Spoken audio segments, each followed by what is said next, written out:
Hello दोस्तों, नमस्कार। मैं पूजा, आप सबका स्वागत है पूजा लोकगीत के चैनल में। आप सबके लिए लाए हैं कहरवा नाच गीत। आप सबको जैसा लगे कमेंट में ज़रूर बताइए। एक बहुत प्यारा सा कहरवा गीत है, आप सबको जैसा लगे कमेंट में ज़रूर बताइए।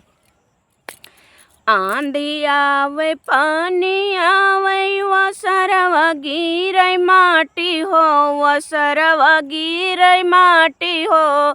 सासु तनवा जिन मारा सजन के बिना बाटी हो। सासु तनवा जिन मारा सजन के बिना बाट हो। आंधी आवे पानी आवे वसरवा गिरै माटी हो, वसरवा गिरै माटी हो। सासु तनवा जिन मारा सजन के बिना बाट हो। सासु तनवा जिन मारा सजन के बिना बाट हो। सोने के थाली मजेवना परुआ से, ओ सोने के थाली मजेवना परुआ से। जेवन न जियवै वसरवा गिरै माटी हो। जेवन न जियवै वसरवा गिरै माटी हो। सासु तनवा जिन मारा बलम के बिना बाट हो। सासु तनवा जिन मारा बलम के बिना बाट हो।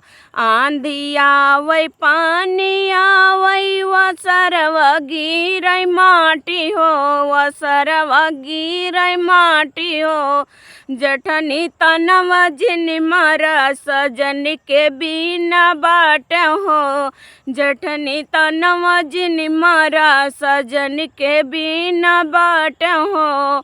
आंधी आवे पानी आवे, आंधी आवे पानी आवे वसरवा गिरै माटी हो, वसरवा गिरै माटी हो।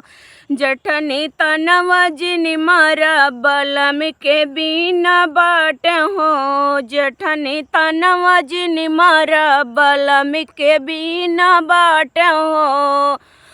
सोने के लोटा में जाल भरी लायाऊं, सोन के लोटा में जाल भरी लायाऊं। गेड़ुआ न घूटे वसरवा गिरै माटी हो, वसरवा गिरै माटी हो। जठनी तनवा जिन मारा न बलम के बिना बाट हो। जठनी तनवा जिन मारा बलम के बिना बाट हो। आंधी आवे पानी आवे वसरवा गिरै माटी हो, वसरवा गिरै माटी हो। सासु तनवा जिन मारा बलम के बिना बाट हो। सासु तनवा जिन मारा बलम के बिना बाट हो।